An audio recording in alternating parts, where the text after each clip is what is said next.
Welcome to the Sedona Soul Sister Show, down-to-earth discussions on spirituality, metaphysics, paranormal, and healing topics. The Sedona Soul Sisters are the most trusted psychic mediums, healers, and galactic practitioners in the Sedona area. We are Rosalind Reynolds, myself, Ivory Lanou, Terry Ann Russell, Anya Sophia and her partner Michael, and Robert, who hopefully will be joining us very shortly. We see clients in our offices in Sedona, Arizona. They come from all over the world to see us.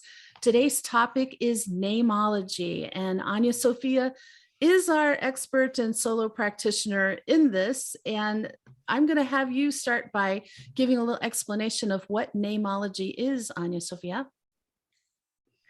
All right. Hi there, everyone.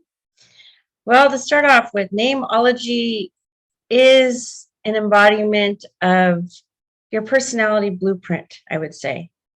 So when you're born and you first come here, right, I think that most people who are on the journey can agree that we choose our date and time, and many can agree that we choose our parents before we come here. What many people don't know is that we also choose our name.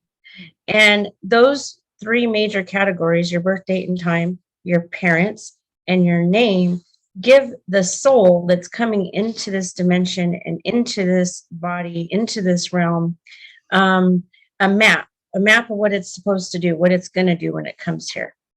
And so just like astrology, you have all that makes up when you do astrology, just like your DNA of your parents, you have your mom and your dad and all their DNA background, you have your name, and your name is your mental, emotional, and physical blueprint. And so it's a code. It's a code that describes to the soul of why I'm here. So like, as a person, I'm going to be very scientific and detail oriented and meticulous, and going to be somebody like a surgeon, or are they going to be very artistic and creative? So it's going to give the blueprint for what they're here about. And so the first name is how one thinks. The middle name is how one feels, and the last name is how one does things. So it's thinking, feeling, and then doing. Think of moving your hands or moving your feet. So these processes, and then in it there is how shall I say, there's a similar to musical notes. When you have musical notes, there's different octaves. So you have an octave of the name. You have, a middle ground, you have a higher ground, and you have a lower ground, but there's an octave of what you can be in those frequencies. And when someone completes a certain part of their soul's lessons, soul's journeys, what they came here to do, they will have a name change.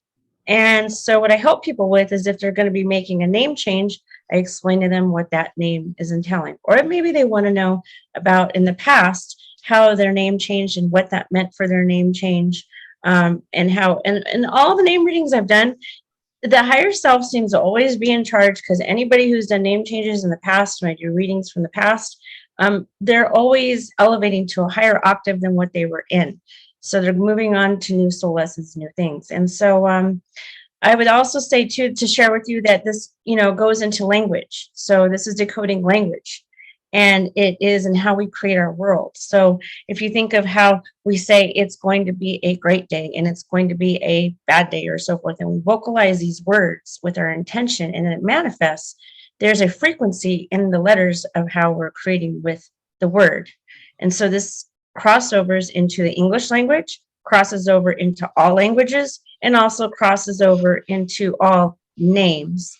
And it also crosses over into naming your business and how it can be built for success, or it can be built for, I wouldn't say failure, but really having to do a lot of hard work in order to make it succeed, because the letter frequencies may not be in the highest potential for what the person is looking to do. So now they're having a lot more challenges than need be.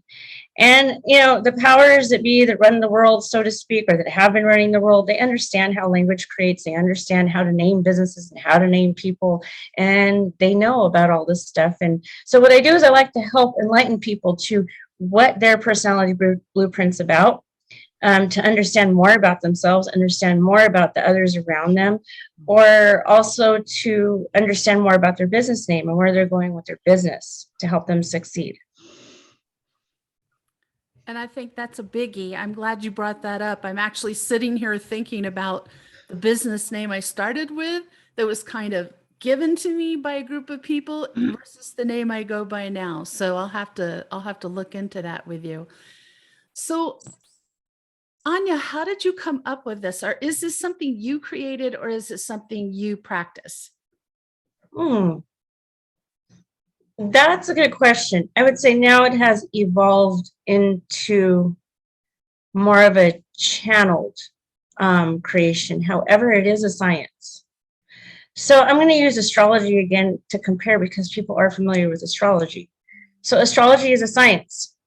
However, there's many types of astrologists, and just like there's many types of readers. But I wouldn't say reading is a science. I'd say astrology is more of a science, right? But there are astrologists that will take the astrology and they will use their intuition and their skills and all that they've worked with in the years of experience, and it'll evolve into a bit of their more custom astrology for the client and for everyone, right? So this originates as a science. This originates actually as one of Jesus's lost teachings. So it has been Jesus' lost teachings that was brought back to me, okay, from being in that lifetime. It has also been involved in secret societies. That's why I said the powers that be. Some of them understand how this works. I wouldn't say all of them, but some of them do. So it has been in secret societies because it is one of Jesus's lost teachings. And it's a big one of how language creates, how the name creates, what it's all about. However, we are evolving, as we all know, right? So the dimensions are changing, the timelines are shifting, everything's moving and shifting. So this system is built mainly on the third dimension. When we say science, it's how the third dimension is built. So since we're shifting and we're changing and so many things are evolving, the frequencies and what I'm learning when I do a reading, it is a bit of what is being channeled and coming through from the highest source along with the science because of the evolution process that we are in. So this is the science for creating this reality as in between the third and the fourth dimension to make it physical. If that helps to answer your question. It does. And I asked because I'd never heard of it before. I've heard of numerology. Absolutely, I've heard of numerology and astrology, but I think it's interesting to focus on the names. And the names are important because you think about actually going back to doing readings.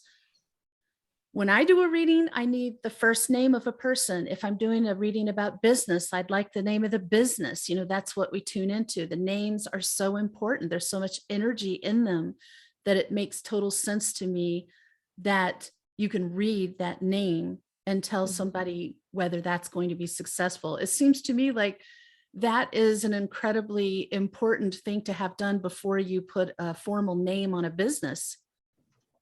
I would definitely agree with that one. Also, too, to add to it, there is numerology incorporated into it, but numerology doesn't have it all. So let's say you do the numerology, I think in numerology you can do your name as well, and it gives you a number and what that all means and what you're here for and your soul blueprint through numerology and so forth. And I have never really truly studied a lot of numerology. There is some incorporated in it. And my understanding from the science perspective of it is that numerology is straight across the board. So you will take your birth date, for example, say it's March 2nd, 1959, and you'll add it straight across, and then you get a number, and that's numerology. Okay, or you'll do your name. It's Ivory, Lanu, and you will add those letters across and you get a number at the end of it. So the way this science works is it's more detailed in that you are going to break it apart and you're going to add the birth date and the name in a different way. You add the top and you add the bottom and you split it into 3 segments. And so it's kind of like you're looking at it from a diamond perspective. You're looking at it from all different perspectives. And you are looking at it for numerology numbers like the 11 and the 22 for genius and mastership. So, for example, if you do numerology in my birthday, which is August 5th, 1974, you will get a 7. And that's what numerology tells you. I'm a 7, which is a spiritual path. Is that true? Yes. Now, if you do it in this science, you will find also, in addition, not only is it just that, but I am a 5 over a dash 11, which means that my expertise are at a genius level, and the 5 is for freeing myself and freeing others. So there's more to the soul blueprint of my birth date and time.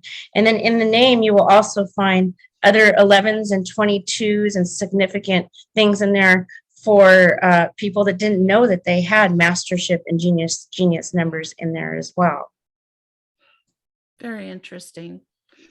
It sounds very in depth, as it usually is whenever I think of how fascinating numerology or astrology is. And then I come to my senses, I am not going to learn those in this lifetime. That is not happening.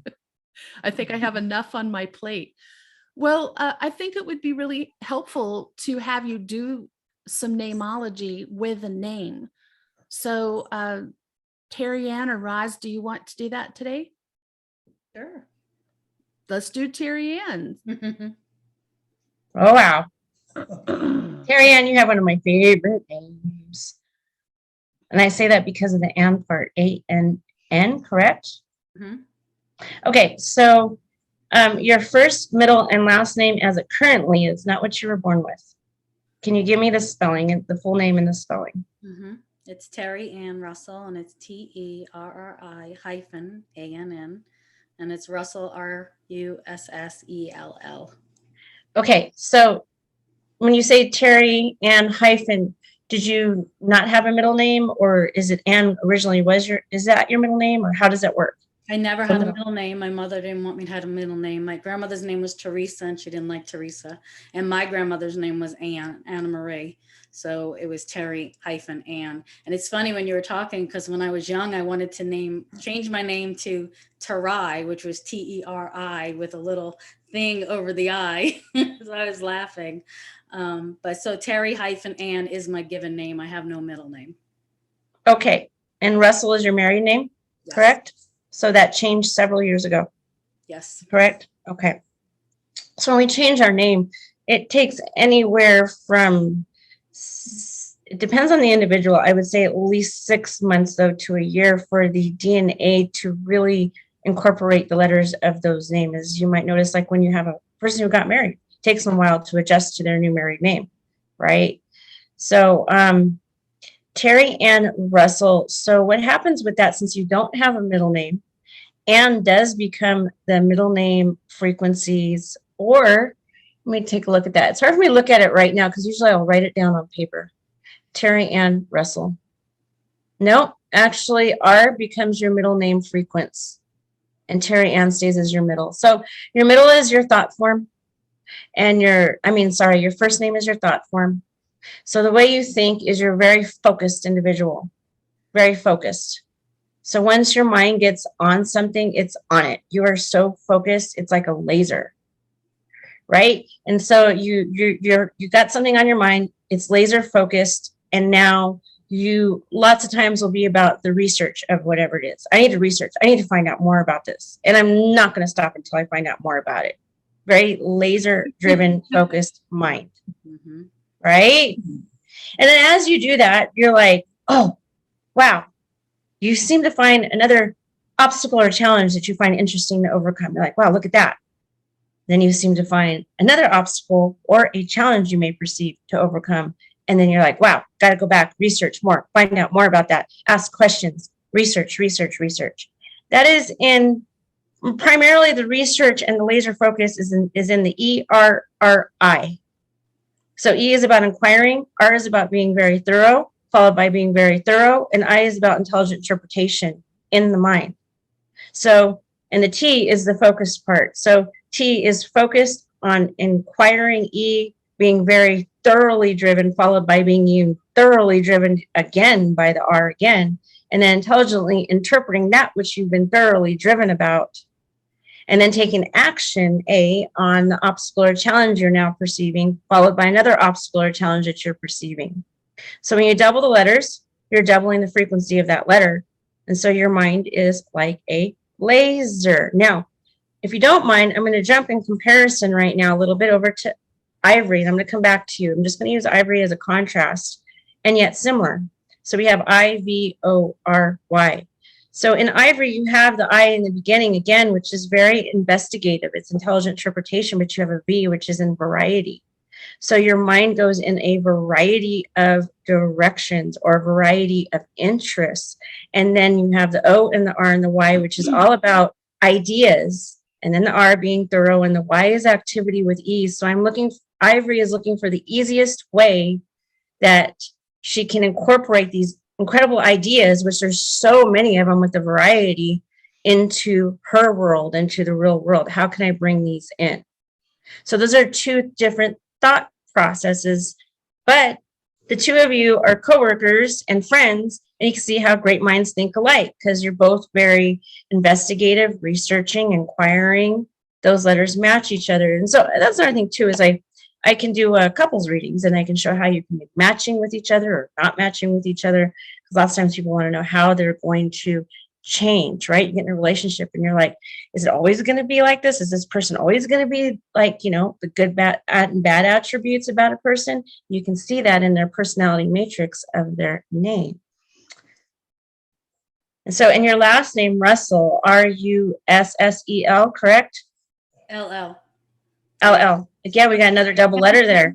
Double letter. So the double L gives you a tremendous amount of energy and vitality in your doing process. So you're one of these people, anytime I see the double L's in the last name, they usually live to be very old in age and vigorous and energetic in their age because of the energy process. It's like having an energy bunny, the Energizer bunny in your doing. And it's also, your last name is about being a humanitarian. So when you do something you want to do for others, you're all about, how can I make the world a better place in my world and others' world? Harmony for myself, harmony for others. And you're also a very creative individual in your doing process. That letter U is about creativity. It's about expressing yourself. It's about how to create harmony. So when you look at the word humanitarian, you look at the word us, for example, they have the letter U, and immunity has U in it. So, and so does Russell. So Russell, the last name Russell, your whole family would be in their action process. How can we make the world a better place? What can we do to make everyone get along? So in other words, like you go to make you got people over. I'm just going to be real simple. Like you go in the kitchen, you make a sandwich for yourself, and you're always thinking about somebody else. Like, is anybody else hungry? Or somebody else might just go in the kitchen. It doesn't have that type of letter sequence, and they just make the sandwich for themselves. They're like, oh, I'm sorry, I didn't think to ask you if you want something. You're the individual. It's always going to be like, I need to feed everyone. How can we, does anybody else want to eat along with me? That thought process. Does that make sense to you, Terry Ann? Absolutely. I have a question for you. Mhm. I'm thinking about everything you've said. It's fascinating. And so I understand what you're saying, that every time we make a name change, that it's spirit driven. It's because we've evolved. We're ready for a new energy. So what do you think about the almost standard practice of women taking their husband's name when they get married? Mhm. Is that something meant to it's happen? Absolutely. So higher self driven again. I've done thousands of name readings. So initially in my psychic readings, what I do is I have somebody write down their first, middle, and last name, and then I will channel or do cards or do other tools from there. So it's initially always with the name. And so it's interesting because some women don't change their last names, and they're like, you know what? I love my husband dearly, but I had to keep my name because I just didn't want to. And, they have reasons. They're like, well, it was important for my family or my child. I wanted to keep my child's name, and it's a blended family, right? They have surface reasons. But when I look at it, they always change their last name for the higher purpose. So I'm going to contrast that with the women who don't change their name and give you an example. So let's say a woman is a doctor and she's a surgeon, and she marries a creative individual who is an artist. We have totally two different types of doing processes here, right? We have somebody who's a painter, let's say, and they're very creative. And then we have a surgeon over here. Doing process is going to be different. Now, the one who's a surgeon, would you want the artistic process person to be doing surgery on you? No, right? So I've seen that before, where someone has not changed their name and their careers are completely different, and it makes sense. because she needed to stay in that name so that she could do surgery. She could be very fine-tuned in exactly what she was doing and not be, let's say, creative, flamboyant, and all over the place like a creative person might be, right? So two different doing process. Or let's say, change your name, change your life, right? She's done with her career. And in that scenario, she's done with her career. She wants to have a family. And, she found the love of her life and she changes her name. In a year or so, she finds out that by taking on the creative last name, that she's now not so micromanaging things with the name that she had before, and fine tuning things. And she's becoming, her creative juices are flowing, and she's doing things very similar to how her husband does it. And you'll notice that when you see a couple that's been married for 20, 30, 40, 50 years, you'll see them like, they'll be sitting at the dinner table, for example, and you'll watch them physically actually do mannerisms the same way. They're doing process. You'll see them like lean the same direction or talk the same way. And so their actual doing and how they move their body will be in sync with each other with the same last name. Very interesting. I don't want to hog all the time here. Do you guys have questions for her? No? I'm going to ask another question. You do? Roz, I'm going to unmute you. I was letting you get some coughing in. Wait, I'm trying to get it to unmute. You have to unmute yourself, Roz. There we go. I have had numerous names because I've been married a couple different times. And I came to this decision that I wanted to go back to my maiden name, and I want to remain in that name. So I filed all the legal paperwork, did everything. I feel far more comfortable in that name than any other name, but I have noticed that when I'm in certain connectivity with my angels and guides, they call me a different name. They call me Jahan. So I'm just wondering, as I'm transitioning into this other dimensional field and connecting with them, I know this is a past life name. I can feel that. I know it is spiritually and emotionally connected to my soul. But, nobody calls me that. Right. In my quote unquote regular life. So, right. So let me go back to first you changing your name and then going back to your original name. And as I shared before, when we change our name, it's an evolvement process. So I would assume that the question is then, how did I evolve if I went back to my original name? You were fulfilling karmic contracts and learning those lessons underneath the other names.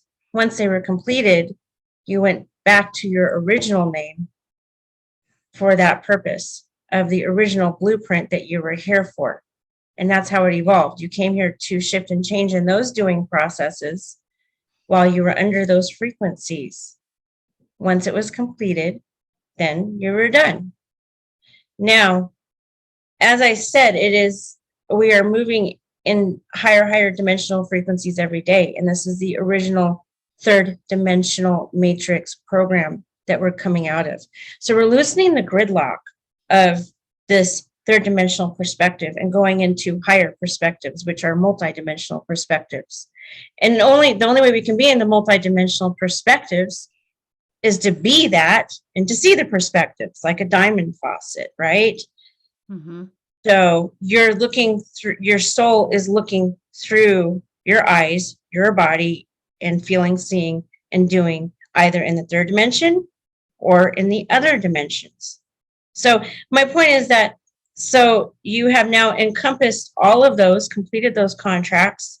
You're evolving into the fifth and up dimension, being multifaceted now. And your spirit guides call you a different name because they are talking to that multidimensional aspect of yourself that is now opened in this world. You are now blending into the higher dimensional frequencies. Makes sense. So, question, how would you spell that name so that Anya could go through the letters and give a reading on it? It's actually, when I see the word, it's spelled just like the word Jean, Jean. Right. Okay. But the That's not how it's pronunciation, pronounced. exactly. And that, I have to say, is the higher dimensional frequencies. It's about the pronunciation of it and not how it is spelled. So in this system, it is how it's spelled in the beginning of this system, the third dimensional personality matrix. So letters are like musical notes. Depending on where you place them, they make different songs, and they have different octaves like musical notes going up and down. So Jean is under that system. But when you say the pronunciation, did you say like Johan? How'd you say it? Jahan. Jahan. Jahan. That is its own fifth dimensional frequency blueprint. And what that one means is actually a totally different meaning than Jean. So Johan, the way you said that would mean, and this is where I'm talking about, I take the science and then I'm taking it into the other levels. So this is where it's cultivating into something different than it was originally made to be. So that means to be open and receptive to ideas and healing attunements coming in. So these are your healing attunements and abilities for yourself and others coming in. Oh. Makes sense. Now, Jean means, honestly, in the third dimensional frequency, to mean really good with people skills, really good at speaking, talking, communicating. Jean in the first name sequence. It's interesting because Anya is not spelled Ony. Anya is a fifth dimensional enough name. And if I gave you the spelling on it, which I don't mind doing, but everybody listening to this broadcast is going to go, that makes absolutely no sense, because it doesn't. So I'll just let you guys know, it doesn't pertain to this system, but it's spelled Ognie, which you would look at that and go, Agni? It's not pronounced Agni, it's pronounced Anya. But for everyone to understand it, I just write Onya, so everyone can easily say it, right? I get it. It reminds me of when interdimensional names are given to me and they're always like, you can't even pronounce it. Let's just go with this name. Yeah. So fascinating. Have you ever seen somebody who, when you looked at the names, that it was actually in their best interest to change something about it? Well, you mean that I told them that, or that they asked me that? That you've discovered that was true for them? I honestly would probably say no. I'm really about personal empowerment when I'm giving readings and speaking with people about their life and what's going on. And so I don't ever tell somebody, say, you know what, you should change your name. If it comes up and they're asking me about how they can make a shift, make a change, they're struggling and spirit is showing me that the name change will do them well, then I might bring it into play and say, if you had different letter frequencies, then that would help you. But usually 9 times out of 10, people are asking me themselves about the name. They were guided to come to me. And a lot of times it even comes down to people having a baby. Like, you know what? I'm having a baby and I don't know what to name my baby. And it's the soul of the baby coming forward saying, look, I want to be really clear about what my name is going to be, right? So I'll have people usually ask me about it. And then I'll let them tell me what they're looking for. And then lots of times they'll tell me the names they're thinking of, and I'll give them the meaning behind it so they can make that decision. Go ahead, Robert. Yeah, I was thinking, so you say frequency, and it makes me think of like the idea of translating Sanskrit to English. When I think about Sanskrit and I try to go to like what might be my deepest understanding of it, which is probably still quite shallow, is that it would be very difficult to translate Sanskrit to English because it's almost like the sound vibrations, they have a knowing and a knowledge in them that come as you say them. And so how do you, it's like you would have to the sages or something might have these Sanskrit sound vibrations, and then you have to say, okay, there's this deep revelation in me based on these vibrations and what it means, if you will, and then I have to like turn that into another language. It's like so much gets lost from the It vibrations. does. It Yeah. does. And so you're really dependent upon somebody who has that wherewithal to unravel the sutras or the knots Mhm. of the vibrations. But that made me think, I don't know how I'm going to tie this to what I'm going to say here, but my name is Robert, Mhm. but you could say Robert, Mhm. right? There's Anya, you could say Onya. Uh-huh. So perhaps one could even not change the name, but change the way the name is said. What do Mhm. you think about that? So I would say that it has to do with different octaves as well, frequency of which you're in. Remember, I was said earlier, they're like letters are like musical notes, and they have different octaves that you can be in. And so, in how you pronounce the name can also be the octave of the frequency that you're in as well. And also, as I said, this does translate into other languages. And do things get lost? Well, I wouldn't call it lost. I would call it maybe different. So let me give you an example about that pertaining to language. We'll take the word water. Water here means something totally different than water means in, say, Saudi Arabia. We would say what we think of scarcity of water is totally different what they think of scarcity of water. They truly have a scarcity of water compared to the American states, right? So their word for water and our word for water, when I get those letters, which I don't know them, I'm just giving an example because I don't speak other languages, write them down. Well, I do speak other languages, but to write them down, I don't know how they're all spelled. That takes me some time. But I could tell you this, that the word water in Saudi Arabia does not mean to be plenty and sufficient, which the word water here means to be plenty and sufficient. Even when we have a drought, we still have water.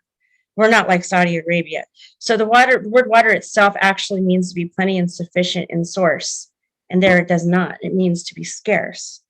So you're looking at two different, does it create the environment? Does it change the environment? Yeah, it does. And you'll kind of notice if when you say you're driving across the United States and you go from one state to the next state, you notice how the whole scenery will change from forest to desert, or, the whole landscape changes. And that landscape is under a different name for the state itself. And we would say, well, that is because of the equator line, and it has to do with the weather. But again, it does break down the language and the description of that actual state and how it changes right at the state line. That weather doesn't change right at the state line, but at the state line, you will see that the whole landscape shifts. So the environment is affected by that, and the person is affected by the language shifting and changing. But there's also similarities. I can recall doing a name reading for somebody who had a translator. She was from Japan.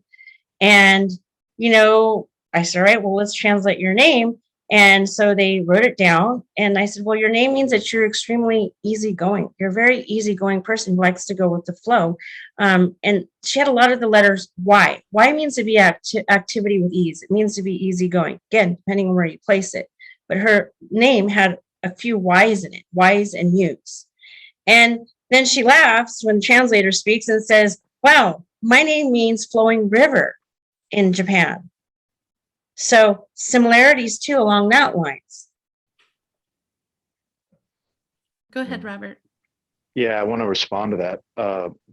It's neat, as you made me think that while I believe everything is an idea, that language is a set of ideas. And so perhaps when I'm speaking English to you right now, you hear a name or a word and it resonates or correlates to some idea in your head. And you might have the idea of Robert. But what's neat, it's like, what if it's a word that, say it's a Sanskrit word or any word, a French word, and you did not, or name, and you did not know what it meant, but it created an idea in your head anyways. And so it's like the reverse. It's not like I learn the word or the name and then I have an idea of what it is. It is I hear the word or the name and then the idea is created. I don't know if that's trying to make a nuance there. Okay, so let me give you this example. You don't have to understand astrology. You don't have to understand the DNA of your parents, and you don't have to understand how your name works on a conscious level to carry out your soul's purpose. However, a lot of us on this journey will go get an astrology report and say, wow, that is so much like me. Or on the journey of self-discovery, we will look at our parents and genetics and lineage and what we would consider pros and cons, great attributes and not so great attributes, and go, wow, I'm just like my parents in so many ways. Genetics and self-discovery. But you don't have to know those in order for that to happen, but your higher self does. And so your first name, you don't have to know those letters of what Robert means for it to carry out its purpose, but your soul does, and that it's your mental, emotional, and physical blueprint. So Robert's mental process has been about gathering and collecting information. You're one who also researches with that E and R, and also has a laser focused mind with the T, ERT.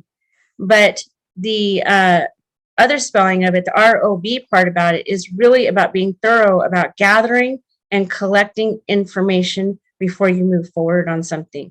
You need to get all your ducks in a row, gathering and collecting. That's the letter B. And so your higher self understood that so that you could be who you are today and under the name Robert. Does that make sense to you?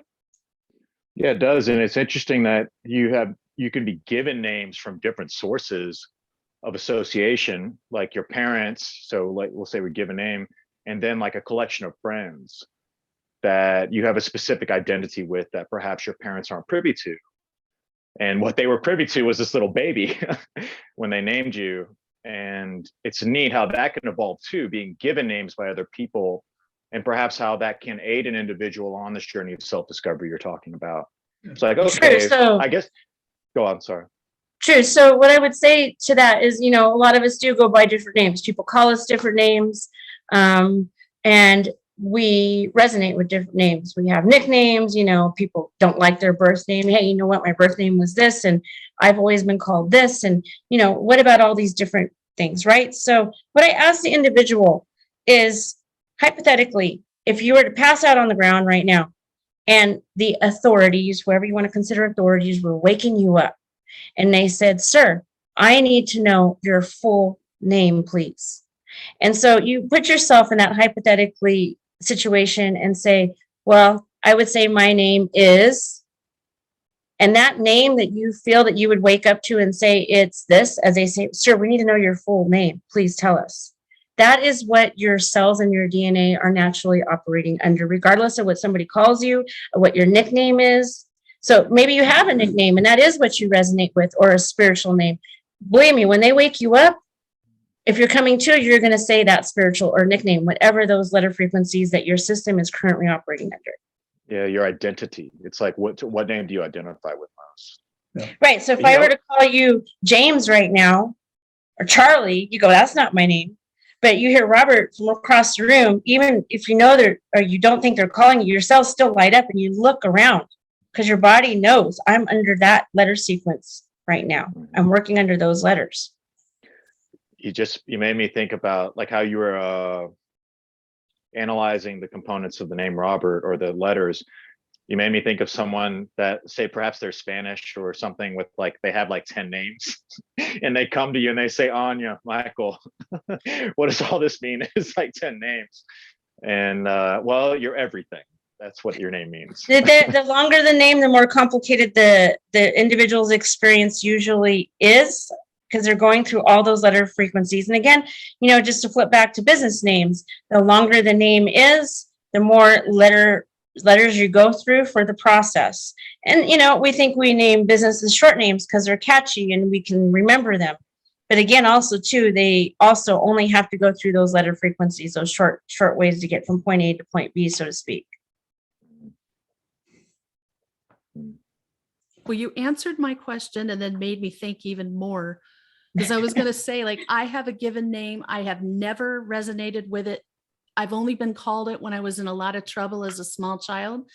And if somebody calls it across the room, I do not respond because I've never connected with it. Yet if somebody said in a situation, I would say that name, but I don't connect with it, but it's my legal name. So in that case, does it still mean I'm operating under those letters? Yeah, you're operating under both. So you're fulfilling some karmic energies and lessons in that name. That's why you don't like it. Like, oh, it'd be more of a neutral. You'd be like really neutral about it if you had completed those energetic letter frequency processes. But because you're not at the neutral stage of it, you still have more to work through with it. So you are multifaceted and you are working through the current name and that name. As I said, we're moving in multifaceted directions. And I think, that's a lot of where people get the spiritual name. It's like, oh, well, I had awakening and now I have a spiritual name. You're loosening the gridlock of the third dimensional frequency you've been under, and you're working out those energies and you're evolving into new energies and doing them both at the same time. Interesting. Go ahead, Robert. Yeah, I thought it'd be neat to kind of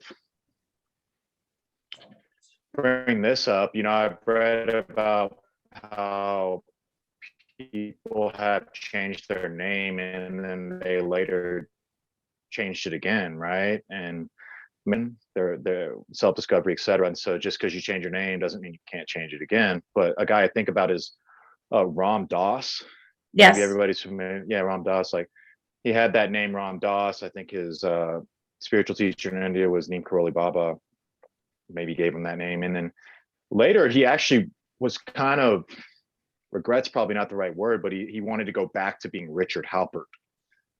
And it's kind of interesting there. So what that makes me think is, like, for Robert, when I was 21, I was I had a much higher potential of, say, getting a tattoo on my arm than I do now. I don't know why. It's just now there's less of an attraction to doing that. And I think, okay, so it could be almost the same thing in a spiritual journey where I'm at a point and I'm like, let me change my name. And then later on, I just don't want the name anymore.